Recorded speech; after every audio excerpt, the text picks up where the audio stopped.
Prince William thought he had already faced every agonizing reality his mother's tragic death could possibly reveal. He was mistaken. Tucked away inside a secured red crown folder, concealed for almost 30 years, rested Diana's ultimate private demand. A directive regarding her boys, the royal institution, and the very vow that William had broken without ever realizing it. He reached the concluding handwritten page. The future king ceased reading, dropped his gaze, and murmured a solitary word. Harry. Before we dive further into what this truly signifies for the royal family, make certain to subscribe so you do not miss a single update. William sat completely paralyzed inside a chamber at Windsor Castle, exactly where the morning briefing had collapsed into total disaster. The Royal Archives, the highly guarded repository where official and deeply personal royal documents are safeguarded, had unsealed a portfolio nobody anticipated him ever laying eyes on. Diana had decreed that the crown must never tear her boys apart, and she had insisted upon a charitable foundation managed collectively by William and Harry to shield the philanthropic legacy she felt rightfully belonged to them. The prince shoved his chair away from the desk. He pulled off his spectacles, glared directly at the archivist, and demanded to know why the dossier had been kept secret. That heavy silence mattered because William was staring directly at undeniable evidence that his mother had dreaded the crown would transform obligation into isolation. He had devoted countless years convincing himself that cutting ties with Harry was absolutely essential to defend Catherine, shield his young children, and maintain overall stability. Now Diana's powerful words dismantled every single justification he had so carefully constructed. Catherine arrived shortly after being urgently called, only to discover her husband hovering beside the window, completely incapable of reading another solitary sentence out loud. She gently rested her hand upon his arm, yet he hardly flinched. William handed her the handwritten passage that had completely shattered his resolve. William shall wear the crown, but he must never wear it at the devastating expense of his brother. The princess instantly realized why the written message pierced so profoundly. It did not charge him with malice. It charged him with permitting his heavy responsibilities to serve as a convenient justification for profound loss. Then the dossier exposed something even more sinister. Diana's explicit directions mentioned a second sealed envelope intended solely for Harry. However, the official archive log displayed absolutely no trace of it ever being catalogued. Somebody had deliberately extracted it before the records were permanently locked away. William snapped the folder shut, planted both palms firmly upon the mahogany table, and commanded absolute secrecy. No official remark would depart the palace walls until he uncovered precisely who had buried the file and exactly where Harry's personal letter had vanished. The ensuing investigation directed attention toward 3 specific individuals who had been privy to Diana's final desires prior to her passing. One of them still remained actively employed within the royal household. Yet before William could actively challenge the figure who had hidden his mother's final words, he was forced to confront the individuals those very words might utterly ruin, alongside the brother whose glaring absence now dominated every single sentence. The parchment did not simply uncover a hidden truth. It violently reopened the most deeply agonizing relationship within the modern royal family. William had invested countless years persuading himself that staying apart from Harry was absolutely vital for the crown, for Catherine, and for his children. Diana's haunting words completely obliterated that protective barrier. She had dreaded this precise fracturing, clearly identified its hazards, and entrusted her firstborn son with stopping the exact destiny that had now tragically manifested into reality. William reviewed the pages once more inside the secluded sitting room, much slower this time around, almost as if each individual sentence might somehow alter itself if he merely offered it sufficient concentration. The future sovereign had been rigorously conditioned to safeguard the succession, the structured sequence determining who next claims the throne, alongside maintaining unwavering stability, strict discipline, and widespread public confidence. Those immense obligations had forged every single choice he executed. However, they had simultaneously instructed him to view his own personal anguish as a looming threat that required strict containment. Catherine observed her husband arriving at the concluding page before dropping the paperwork heavily into his lap. He no longer appeared stunned. He appeared entirely conquered. William finally confessed that he could no longer distinguish whether he had genuinely shielded his family members or merely permitted the ancient institution to dictate every agonizing decision on his behalf. The princess stood by listening without uttering a single interruption, perfectly grasping the sheer magnitude of what hung in the balance. Seeking reconciliation with Harry risked violently tearing open past wounds, yet allowing permanent estrangement could result in the next monarch bearing tremendous guilt directly into his ruling era. Thousands of miles across the Atlantic Ocean, Harry suddenly received a highly encrypted secure message urgently requesting immediate communication with his older brother. The Duke glimpsed William's name flashing on the screen, instantly locked his mobile device, and briskly walked away. Several tense minutes passed before he finally returned to gaze upon the text once more.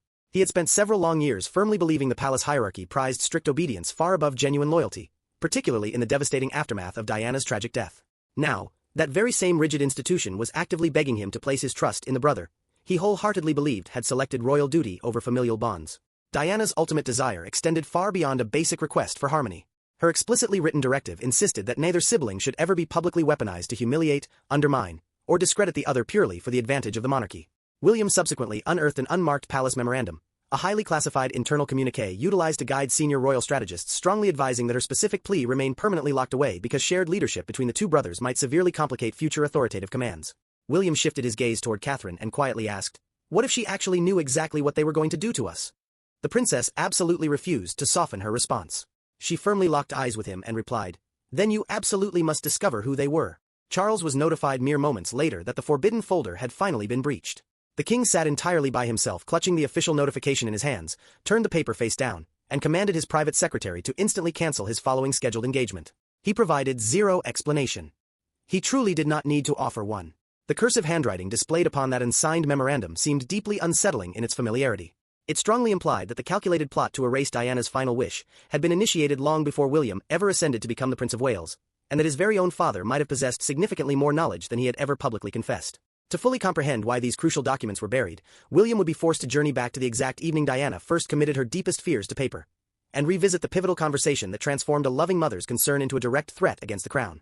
Many years prior to explosive television interviews, damaging public allegations, and firmly barricaded palace gates permanently fracturing her sons, Diana clearly foresaw the looming hazard taking shape. It initially sparked during a highly secluded evening inside Kensington Palace, immediately following William and Harry being escorted upstairs after a particularly heated family dispute.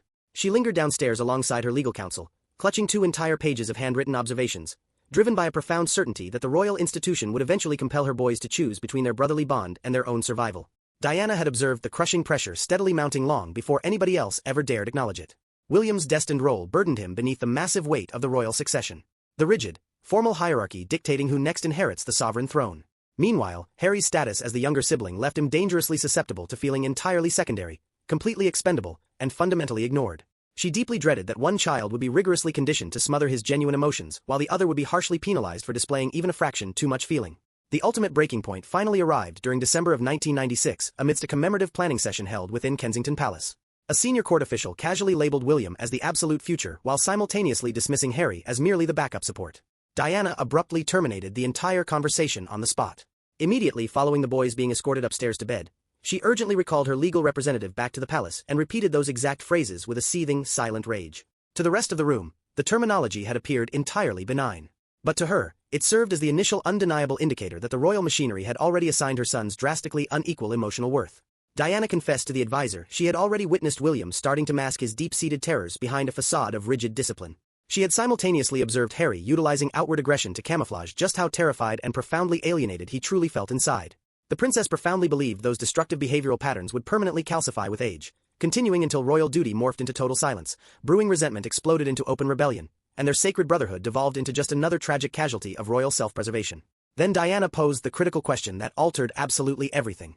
Is it possible for a mother to shield her children from a ruthless system even after she has departed? The legal counsel cautioned that her specific wishes might possess absolutely zero constitutional authority, implying they could effectively communicate her personal desires without legally binding the monarch or the crown. She carefully listened, briefly lowered her fountain pen, and stubbornly resumed her writing regardless. Constitutional legal power remained highly questionable. A grieving mother's prophetic warning certainly was not. Diana meticulously drafted 2 separate documents during that fateful evening. The first comprised a formal declaration intended directly for the crown. The second consisted of an intensely private letter addressed exclusively to Harry. William's mandatory obligation to fiercely protect their unbreakable bond featured prominently within both texts, yet only the official state declaration was ever officially recorded into the royal archive log. The second sealed envelope vanished from the official ledger long before the dossier was permanently locked away. Just prior to shutting the folder, Diana inscribed one concluding handwritten mandate. It specifically required delivery exactly when William officially assumed the title of Prince of Wales. That prestigious designation traditionally awarded to the direct heir nearest to the sovereign throne, explicitly not waiting until he eventually ascended as monarch. She personally stamped the molten wax seal, kept her palm pressed firmly against it, and quietly declared to her council, "He will fully comprehend the moment this title starts demanding far more than it ever provides." Somebody subsequently manipulated those exact instructions. The phrase Prince of Wales was deliberately modified to upon accession, effectively postponing the release until William finally claimed the throne. That solitary modification twisted a grieving mother's protective warning into a heavily guarded weapon of the realm. And William was now absolutely determined to aggressively challenge the specific man, who likely knew precisely why such an alteration had been executed. Absolutely no staff members were permitted inside the study. No official minutes were recorded. As William boldly confronted King Charles within a highly secluded Windsor study, he carried solely Diana's classified folder alongside the burning inquiry that had relentlessly haunted him since dawn. The monarch observed his eldest son deliberately setting the paperwork directly between them. Neither individual made a move to sit. For several agonizing moments, the entire trajectory of the monarchy appeared to hinge entirely upon which of the 2 men would dare to break the silence first. William ultimately shattered the quietude by gesturing toward the modified date of release. The Prince of Wales, the distinguished designation held by the individual directly first in line to inherit the sovereign throne, ought to have received Diana's prophetic warning the exact second that immense role was officially bestowed upon him. Instead, an unknown party had deliberately rewritten the instruction and buried it deeply until his eventual accession, referencing the precise day he would formally be crowned king. That calculated postponement was critical because the irreversible damage was already entirely complete. Harry had already departed. All mutual trust had utterly disintegrated. Their beloved mother's most profound terror had manifestly become reality. Charles finally confessed during the intensely private exchange that he was fully aware Diana had drafted specific instructions regarding both of her sons. He vehemently maintained he had never once reviewed the comprehensive text while she was still living. William utterly refused to accept that rather convenient distinction. He directly questioned whether his father had genuinely perceived him as far too fragile to handle the honest truth, or merely far too indispensable to be permitted to actually follow it. The monarch replied with extreme caution. He claimed that every choice executed immediately following Diana's tragic demise was deliberately designed to prevent overwhelming sorrow from entirely dominating the existence of two highly vulnerable young boys. William's facial features completely hardened the moment Charles dismissively referred to her final request as emotionally compelling yet constitutionally perilous. The incoming sovereign forcefully slammed his palm down upon the dossier. Fraternal brotherhood should never, under any circumstances, have been viewed as an institutional threat, he declared. Charles ultimately disclosed the historical rationale via a documented narrative permanently preserved within the official committee logs. An elite tier of royal advisors had thoroughly examined Diana's explicit directives and definitively concluded that granting both siblings equal joint authority over her philanthropic legacy might inadvertently spawn a dangerously competing epicenter of public influence. In unmistakably plain terminology, senior staffers panicked that William and Harry might eventually command immense public affection entirely outside the rigid, direct supervision of the reigning monarch. The stunning admission struck considerably deeper when the sitting king reluctantly confessed he had personally fought against outright destroying the dossier but ultimately consented to delaying its release. He optimistically believed the passage of time would naturally diminish its potency. Tragically, the passage of time had only exponentially multiplied the agony. William stepped uncomfortably close and posed the unavoidable inquiry that neither man could possibly escape. Did you deliberately prioritize the crown above your own flesh and blood? Charles slowly pivoted away, rested a single palm heavily against the fireplace mantel, and quietly replied, I chose the path I genuinely believed would ensure both of you remained standing. His vocal delivery cracked noticeably as he sorrowfully recognized that his specific choice might have directly contributed to violently pushing the siblings apart. William clearly recognized the profound remorse. He offered absolutely zero absolution. Right before the prince departed the quarters, Charles delivered one profoundly alarming final caution. Camilla possessed knowledge of precisely who had physically extracted Harry's missing envelope, and publicly exposing that buried truth threatened to violently rip entirely through the royal household infrastructure. William had entered that study desperately seeking direct accountability from his father, yet he departed bearing an entirely different name alongside a closely guarded secret that Camilla could absolutely no longer evade. Camilla had devoted numerous years mastering exactly how to navigate through oppressive royal secrecy. She inherently grasped exactly which inquiries demanded immediate responses, which required absolute strategic patience, and precisely which types of questions possessed the sheer destructive capacity to completely ruin the individual daring to ask them. However, the moment William boldly marched directly into Clarence House clutching Diana's notorious red folder, mere survival was simply no longer a sufficient strategy. He refrained from aggressively accusing her right out of the gate. He merely calmly deposited the paperwork directly onto the tabletop and straightforwardly demanded to know exactly where Harry's personal letter had been relocated. Camilla successfully maintained her outward composure, yet the fundamental balance of institutional power had already irreversibly shifted. Clarence House served as a highly prestigious senior royal residence predominantly utilized by the ruling king and queen. Yet her actual political sway within those walls remained completely dependent upon Charles and the fragile trust of the direct heir. William was acutely aware of that dynamic.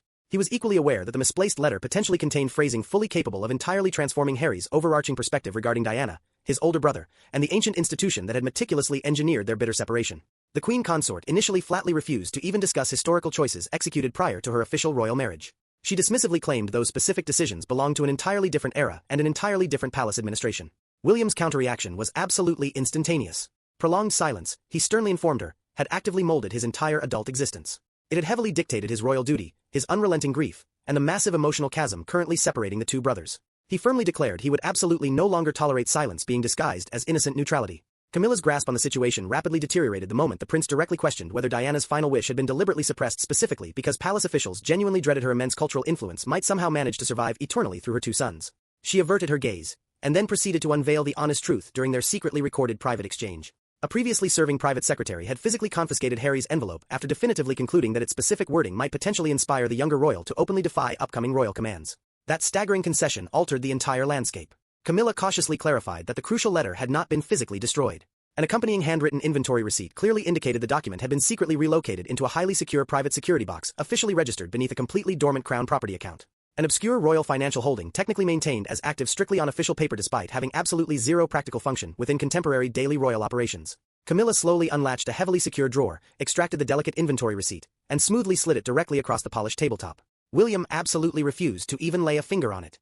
He intensely scrutinized her facial expressions and demanded to know exactly why she had deliberately waited until this very moment. The Queen replied with extremely obvious physical tension. Charles had previously forced her into a binding vow to never dare resurrect the historical conflict, operating under the assumption that unveiling the truth would inevitably inflict significantly more devastation than keeping it hidden. Yet she had been forced to sit back and observe William and Harry devolve into complete strangers, and the prolonged secrecy had ultimately shielded absolutely no one. It had merely shielded the controversial decision itself. William ultimately reached down and retrieved the small paper note. Acting fully in his official capacity as the Prince of Wales, he commanded the immediate physical retrieval of the secured container. Camilla strongly cautioned that forcibly retrieving the item would comprehensively expose every single bureaucratic official who had ever greenlit the cover-up and would essentially force the reigning king to directly face the sprawling bureaucratic machinery specifically constructed to insulate his own supreme authority. Then William closely examined the written location. The security box was absolutely nowhere near Windsor. It was entirely absent from Buckingham Palace. It currently sat secured deeply inside a hermetically sealed underground vault located directly beneath St. James's Palace, strictly accessible solely with the explicit, documented approval of the sovereign. The misplaced letter was finally lying well within his grasp. However, successfully recovering the document would essentially force Charles into making an impossible choice between the cold, mechanical machinery of the royal crown and the two sons Diana had desperately begged him never to force apart. The reinforced security box turned out to be noticeably smaller than William had initially anticipated. It contained absolutely zero precious jewels, zero sweeping constitutional decrees, and absolutely zero proof of any illicit financial wrongdoings. The only item inside was a solitary, pristine cream envelope proudly displaying Harry's private childhood nickname flawlessly executed in Diana's distinctly elegant cursive. The exact second the wax seal was finally physically broken, every single individual present inside that underground chamber fully grasped that the royal institution had fundamentally crossed a dangerous boundary from which it could absolutely never completely withdraw. Charles had officially granted permission for the subterranean vault beneath St. James's Palace to be unsealed exclusively after William categorically refused to proceed any further without securing the sovereign's explicit approval. That crucial formal authorization carried immense weight specifically because the sovereign represents the currently ruling monarch possessing ultimate jurisdiction over any heavily guarded crown properties. By personally signing the executive order, the sitting king Cusick willingly accepted total personal accountability for permanently ending a massive cover-up that had successfully remained hidden for multiple decades. William securely held the delicate envelope yet completely refrained from tearing it open. The deeply personal letter belonged entirely to Harry, and absolutely no royal title granted the incoming monarch the moral right to privately read intimate words explicitly intended for his younger sibling. A highly encrypted secure video call was rapidly established. The moment the Duke's image materialized on the monitor, his expression appeared highly defensive, his vocal tone remained entirely icy, and his very initial inquiry had absolutely nothing to do with the palace bureaucracy. He intensely stared at the familiar cursive writing and hesitantly asked, "Did our mother genuinely write my actual name?" William carefully rotated the physical envelope directly toward the camera lens. He sincerely apologized for completely failing to safeguard the sacred fraternal bond Diana had so eloquently described, yet Harry's demeanor remained completely unyielding. He bluntly stated that he had desperately required a fiercely loyal brother, not merely a dutiful heir who passively permitted bureaucratic palace directives to communicate on his behalf. Those piercing words struck incredibly hard simply because both siblings implicitly recognized that the hidden truth had grown significantly larger than a single concealed piece of correspondence. Multiple years of deeply entrenched bitterness were now physically manifesting directly in the space separating them. Harry ultimately granted reluctant permission for solely the opening paragraph to be recited out loud. William carefully unfolded the delicate parchment and commenced reading. Diana explicitly informed her younger child that his inherent value would absolutely never be dictated by royal titles, aristocratic rankings, or physical proximity to the sovereign throne. She sternly cautioned him against ever allowing institutional royal validation to determine whether he genuinely felt he possessed personal significance. Then the deeply emotional message struck considerably deeper. Diana directly instructed Harry to place his absolute faith in William's underlying compassion, even during those moments when he found it completely impossible to trust the rigid institution operating around him. She additionally warned that unchecked emotional rage could easily be weaponized by external forces to completely isolate him from the individuals he held most dear. Harry slowly pulled off his spectacles and buried his face deeply within his hands. William visibly struggled to successfully vocalize the final remaining sentence. Charles remained completely outside the camera's framed view, closely listening yet vehemently refusing to interrupt a deeply personal moment that belonged exclusively to his two boys. The severe institutional fallout actually commenced prior to the video call fully concluding. William immediately commanded a sweeping internal investigation. A highly formal palace inquiry explicitly designed to probe official misconduct directly encompassing the fraudulently modified release date alongside the mysteriously vanished envelope. Two highly senior household staffers were permanently stripped of their archive security clearances that exact same day. Camilla was forced to accept the official suspension notification entirely by herself. Her recorded testimony had now forcefully positioned her directly against the very powerful figures who had previously shielded her royal standing, and she fully comprehended the impending personal cost. Yet the sweeping investigation was absolutely no longer the most agonizing choice to be made. William and Harry now faced the monumental task of deciding whether Diana's desperate wish would simply remain a deeply painful relic from the past or boldly transform into the ultimate command that permanently altered their shared future. With the stolen letter successfully recovered and the palace bureaucracy utterly exposed, the two siblings had to directly communicate entirely stripped of their royal titles, hovering advisors, or scrutinizing witnesses, and determine whether any remaining fragment of their relationship could possibly be rescued. For the very first time in several agonizing years, there stood absolutely no palace representative position directly beside William, and absolutely no public relations strategist pre-packaging Harry's carefully curated responses. The siblings conversed entirely alone via a highly encrypted private digital connection, with Diana's recovered letters resting physically between them on the desk. The lingering silence felt incredibly awkward, yet it remained undeniably genuine. Neither sibling possessed the ability to cower behind the ancient crown, the ravenous press, or previously weaponized public accusations. They possessed nothing except their beloved mother's written words and the catastrophic emotional damage they had both actively participated in generating. William had deliberately, temporarily halted the internal investigation from publicly exposing any individual names. The official inquiry, a rigidly formal palace protocol strictly utilized to thoroughly examine institutional wrongdoing, would absolutely proceed forward, yet he entirely refused to allow punitive retribution to overshadow the vital, deeply personal decision Diana had explicitly begged her sons to execute. Harry only agreed to participate in the dialogue after securing a binding written guarantee that absolutely no public statement, captured photograph, or strategically edited summary of the private exchange would ever be leaked to the global media. The prince initiated the dialogue. He openly confessed that overwhelming royal duty had frequently functioned as a convenient protective shield, particularly whenever safeguarding Catherine and methodically preparing for his eventual kingship rendered any attempted reconciliation appear politically hazardous. William acknowledged that absolutely every prior effort to contact Harry had appeared highly likely to trigger yet another massive institutional crisis, prompting him to deliberately select complete emotional distance. The incoming monarch ultimately admitted that prolonged silence had genuinely felt significantly less risky than embracing raw honesty. Harry absorbed every single word without once daring to interject. Then the Duke confessed that broadcasting public outrage had finally granted him an illusion of control during moments when he felt utterly powerless. However, that same outward anger had fundamentally distorted the specific lens through which he evaluated his older brother. Every single minor disagreement instantly morphed into undeniable proof that William had maliciously abandoned him. Every single bureaucratic palace directive felt intensely, overwhelmingly personal. He had long since ceased distinguishing the actual human being from the rigid institutional machinery constantly encircling him. William carefully unsealed Diana's official formal document and forcefully recited its absolute final sentence out loud. "My sons must be allowed to disagree without being taught to become enemies." Neither sibling dared to utter a single syllable for numerous agonizing seconds. Harry subsequently disclosed during their documented private exchange that he had privately preserved a cherished childhood birthday card originally given to him by Diana.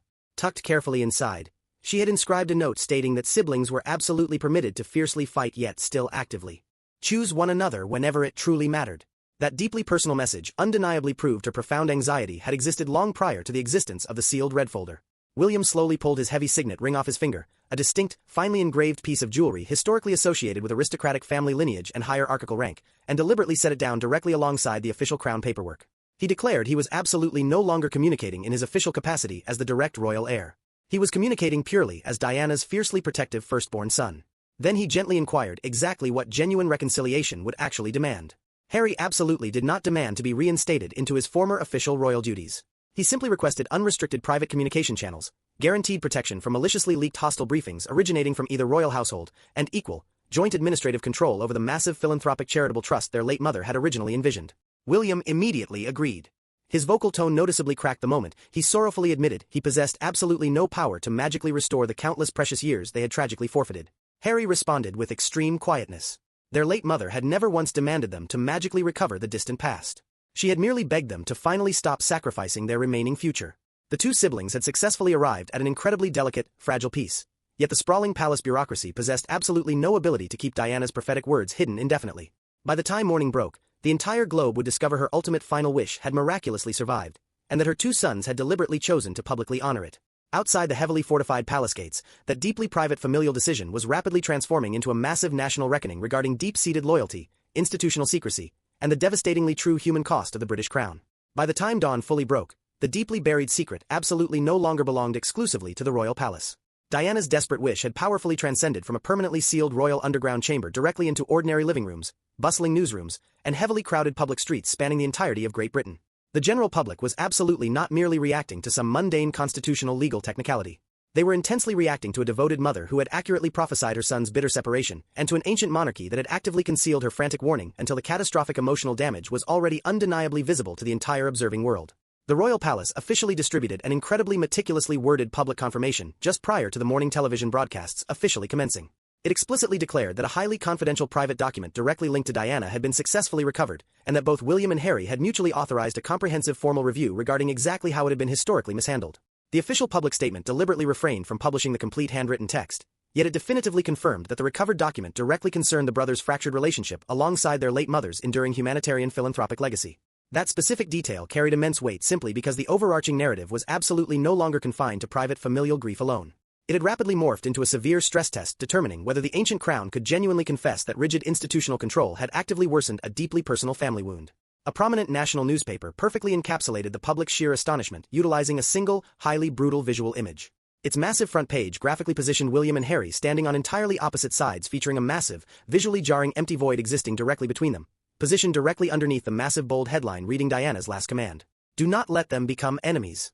Those haunting words rapidly propagated across millions of television screens within a matter of mere minutes. Devoted supporters loudly praised the future prince for courageously resurrecting the buried truth. Meanwhile, harsh critics openly accused the broader monarchy of ruthlessly safeguarding its own supreme authority at the direct emotional expense of two profoundly grieving young boys. By the time late afternoon arrived, multiple hundreds of emotional citizens had amassed directly outside the towering gates of Kensington Palace. One deeply moved woman gently laid a pair of pristine white roses directly beneath Diana's iconic memorial gates and meticulously bound their green stems tightly together utilizing a bright blue ribbon. Evening news broadcasts continuously looped the poignant visual, widely recognizing it as a powerful emerging symbol of ultimate reconciliation.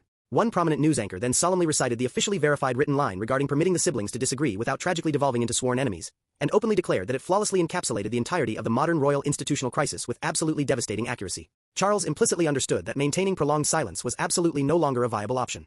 The reigning king officially authorized a formally recorded palace statement, directly accepting that numerous critical decisions historically executed in the crown's sacred name had directly inflicted profound emotional pain. He steadfastly refused to offload the entirety of the blame onto deceased palace officials who were conveniently no longer alive to defend themselves, and boldly declared that the sovereign, the currently reigning monarch bearing ultimate responsibility for the ancient institution, must equally acknowledge the severe harm directly generated by unchecked royal authority. Catherine quietly observed the massive, grieving Kensington Palace crowd via a highly secured private television broadcast feed. She turned her full attention toward William and informed him that the general public was absolutely not demanding unattainable perfection. They were strictly demanding undeniable proof that Diana's prophetic words had fundamentally altered the institutional trajectory. The future monarch deeply recognized she was speaking the absolute truth. William and Harry collectively issued a direct response via an officially joint-signed public announcement.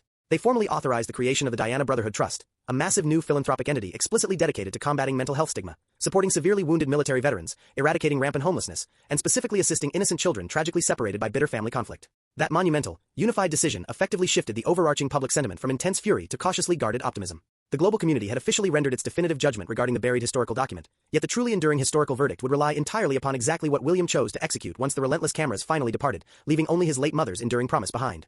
The exhumed hidden document absolutely could not physically restore Diana back to her surviving sons. It possessed absolutely zero power to retroactively erase the explosive television interviews, the painful public accusations, the deafening silences, or the countless milestone birthdays spent tragically apart. However, it successfully forced the ancient monarchy to directly confront a deeply uncomfortable truth it had aggressively postponed for nearly 30 long years. Viciously protecting the crown whilst simultaneously permitting a vulnerable family to irreparably fracture was absolutely never genuine stability. It was profound, irreversible loss cleverly disguised as rigid royal duty. William currently faced the monumental task of deciding whether his beloved mother's desperate wish would merely remain ink on paper or fundamentally transform into the guiding, foundational principle of his entire incoming reign. William fully embraced Diana's explicit instruction as a deeply sacred, personal moral obligation, rather than a strict constitutional order. A constitutional order represents a rigidly formal command directly tethered to the complex legal framework of the monarchy. But this specific, deeply personal promise carried an entirely different, far more potent variety of power. It unequivocally demanded basic human compassion. The incoming monarch boldly declared during an officially recorded palace broadcast that his lifelong sovereign service would absolutely never require the calculated, deliberate destruction of sacred familial bonds, regardless of exactly how politically turbulent or incredibly difficult the path to genuine reconciliation ultimately became. Harry consented to carefully reconstruct a deeply private line of communication with his older brother whilst strictly remaining entirely outside the demanding sphere of full-time royal obligations. The Duke absolutely did not request the restoration of his former royal titles, elaborate palace ceremonies, or a highly publicized, dramatic physical return. He merely demanded absolute consistency, unvarnished honesty, and guaranteed protection from the toxic institutional forces that had previously weaponized every minor disagreement into a massive spectacle of public warfare. Their hard-won peace would absolutely not be evaluated by superficial public appearances. It would be strictly measured by whether they genuinely answered each other's direct telephone calls when absolutely nobody else was observing. Charles subsequently officially authorized the complete publication of the highly anticipated archive review. The comprehensively documented findings definitively confirmed that a profound institutional fear regarding divided authority had directly driven senior palace officials to maliciously delay Diana's explicit instructions, actively conceal Harry's private letter, and unilaterally execute monumental decisions on behalf of both sons entirely without their informed knowledge or consent. The reigning king formally accepted ultimate institutional responsibility for explicitly approving the prolonged delay. During a profoundly private father-son meeting, he solemnly informed William that profound regret absolutely could not retroactively repair the shattered past, but unvarnished truth could successfully prevent the exact same devastating failure from permanently calcifying into inherited royal behavior. William later journeyed completely alone back to Diana's beautifully preserved former sitting room located deep within Kensington Palace. He deliberately placed a highly certified authentic copy of the recovered document directly beside a cherished family photograph, intensely read the concluding line one final time, and boldly signed the official executive order formally establishing the joint charitable trust. Catherine gracefully entered the room to stand beside him immediately following the historic signing. He vulnerably confessed that the ancient crown had rigorously trained him to believe that true strength meant silently carrying agonizing pain without ever uttering a single complaint. She swiftly countered his logic by gently explaining that genuine, enduring strength actually meant fiercely refusing to pass that toxic tradition of silence directly down to young George, Charlotte, and Louis. William immediately dialed Harry's number directly, completely bypassing the standard protocol of having royal aides formally arrange the sensitive conversation.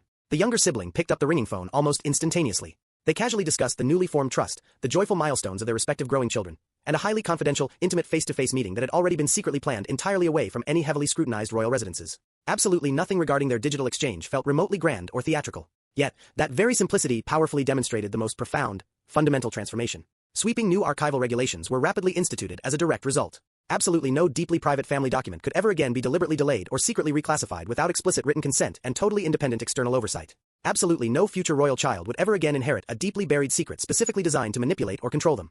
Diana's desperate wish had absolutely not destroyed the ancient monarchy. It had successfully corrected it. William deliberately left the historical document completely unsealed and accessible. Harry permanently remained an intricately woven, highly active participant within their late mother's enduring philanthropic legacy, and the sacred promise was finally, truly honored. Perhaps not flawlessly, but unequivocally completely.